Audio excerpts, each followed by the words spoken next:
Bismillahirrahmanirrahim. Alhamdulillahi Rabbil Alamin, wa salatu wa salamu ala Sayyidina wa Nabiyina Muhammad, wa ala ahlihi tayyibin tahirin, wa sahbihi al-muntajabin, wa ala jami' al-anbiya illahi wal mursalin. Me emrin e Allahut të gjithëmëshirshmit më shpërplotit. Falënderimet më të sinqerta janë vetëm për Allahun e madhëruar.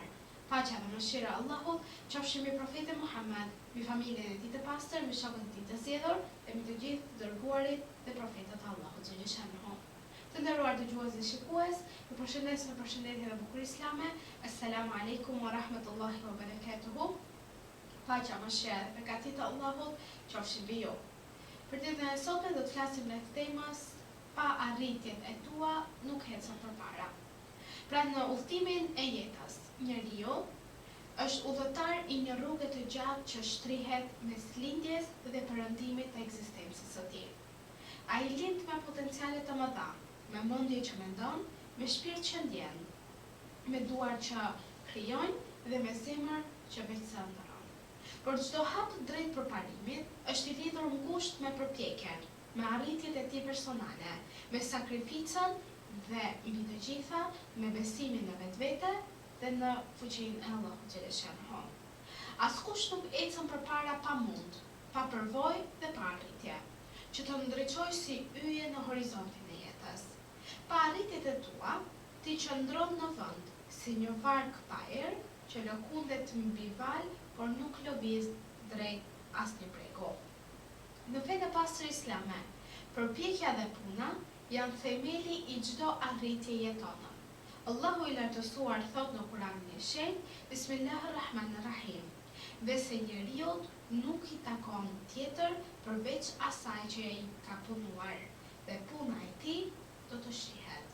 Ajeti 39 dhe 40 i surës Najm. Pra ky ajet i shenjtë është një thirrje e qartë që përparimi i çdo individi lidhet ngushtë me arritjet e tij, me djersën e vallit dhe me vullnetin për të ndryshuar vetveten. Asgjë nuk i jepet njeriu pa përpjekje, sepse edhe mëshira hyjnore zbret mbi ata që lëvizin, përpiqen, mendojnë dhe veprojnë me sinqeritet. Profeti Muhammad sallallahu alaihi wasallam ka thënë: kush shkon në mëngjes duke kërkuar riskun në halallit, është në rrugën e Allahut.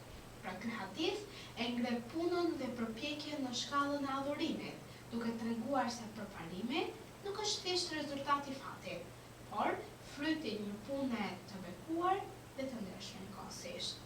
Imam Aliu paqja qoftë mbi të ka thënë: ai që nuk e punon tokën e tij, do të jetojë në tokën e tjetrit. Këto fjalë mbartin një domethënie të thellë për përpjekjen personale dhe përgjegjësinë që secili duhet ta mbajë për veten e vet. Pa arritje, njeriu bëhet pasiv, varet nga të tjerët dhe humbet dinjitetin që Allahu i ka dhënë atij. Ndërsa njeriu që lufton, që përpiqet, që mëson dhe punon, është ai që i jep kuptim ekzistencës së vet. Në dritën e shkencës moderne, është vërtetuar se përpjekja dhe përmbushja e qëllimeve ka ndikim të drejtë për së drejti në trurin e njeriut. Kur një person arrin një objektiv, trupi lëshon dopamin, hormonin e motivimit dhe të lumturisë, i cili jep njeriut forcë për të ecur më tej dhe kurajo për të përpjekur më shumë. Kjo është një dëshmi që edhe nga këndvështrimi biologjik, arritjet janë të domosdoshme për përparimin psikologjik dhe shpirtëror të njeriut. Kjo përputhet në mënyrë të mrekullueshme me mësimet e Islamit, ku çdo arritje është një dhuratë që rrit shpirtin dhe e afron më shumë me Zotin e gjithësisë. Imam Sadiku paqja qoftë mbi të ka thënë: Allahu e do robin që kur bën një punë, ta bëj atë me përsosmëri. Ky hadith, për të nderuar dëgjues dhe shikues, na mëson se nuk mjafton të veprosh, por duhet të veprosh mirë, me cilësi dhe me përkushtim të lartë. Përsosmëria në vepra është çelësi i suksesit, sepse ajo pasqyron sinqeritetin e brendshëm që ka njeriu. Vetëm kur njeriu përpiqet të arrijë më të mirën, ai ecën përpara, sepse çdo hap i tij mbështetet mbi një arritje të vërtetë dhe jo mbi iluzione. Në një botë që ndriçon çdo ditë më shumë, ai që nuk përpiqet ngelet pas.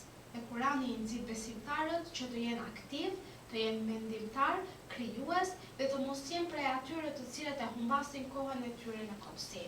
Ku Allahu thot, Bismillahirrahmanirrahim. Allahu nuk ndryshon gjendjen e një populli derisa ata të ndryshojnë veten e tyre. Ajeti 11 i surës Ra'd. Kur ndryshimi i përmendur që përmend në ajetin 11 të surës Ra'd, pra përmendet më shumë pjesa e përparimit, që është fryma e arritjeve që fillon brenda shpirtit të njeriut. Pra askush nuk mund të ecë përpara në jetë pa arritur diçka, qoftë ajo dije, përvojë, moral apo një kontribut për shoqërinë.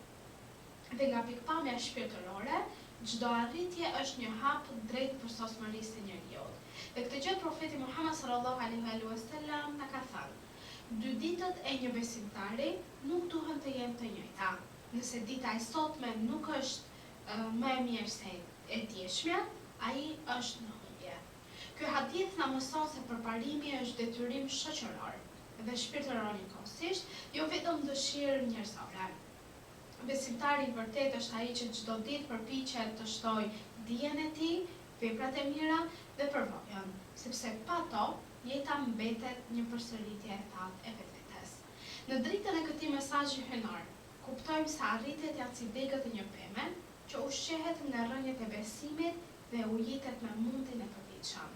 Kur njeriu punon, studion, falet dhe e lidh çdo përpjekje me kënaqësinë e Allahut, atëherë çdo sukses i tij bëhet dritë për shpirtin dhe rrugën drejt përjetësisë. Pra, pa arritjet e tua nuk ecën përpara, nuk është vetëm një frazë, por një realitet jetësor, fetar dhe shkencor njëkohësisht. Zoti i lartësuar e ka krijuar njeriu për të qenë aktiv, për të ndërtuar, për të lënë pas vepra që dëshmojnë ekzistencën e tij. Çdo arritje sado e vogël qoftë ajo, është një dritë që ndriçon rrugën e tij dhe një dëshmi se ai nuk jeton kot. Për këtë arsye, njeriu duhet të jetojë me synime, me përpjekje dhe me shpresë e ambicie, sepse në çdo hap që bën përpara, gjendet një pjesë e mëshirës së Allahut që e nxit të ngrihet më lart, ta mbush jetën e tij me vlera dhe me mirësi. Dhe nga fund të temës për ditën e sotme, doja të thoja se përparimi i vërtet nuk matet vetëm me sukseset materiale, por me arritjet shpirtërore që e bën njeriu më të afërt me Allahun, më të dobishëm për të tjerët dhe më të ndriçuar në brendimin e vet. Ai që përpiqet ecën, ai që ecën arrin, dhe ai që arrin e gjen paqen dhe bekimin në çdo hap të jetës së tij. Allahu thot: e kush punon mirë, qoftë mashkull apo femër, duke qenë besimtar, ne do t'ja bëjmë jetën e mirë. Ajeti 97 i surës Nahl. Dhe kështu të nderuar dëgjues dhe shikues, fjala e Allahut është e vërtetë, bëhet e vërtetë edhe në çdo zemër që beson dhe vepron sipas rregullave islame. Në momentet të nderuar dëgjues dhe shikues, ju përshëndesim përshëndetjen e bukur islame. Assalamu alaikum wa rahmatullahi wa barakatuhu. Paqja, mëshira dhe begatit e Allahut qofshin mbi ju.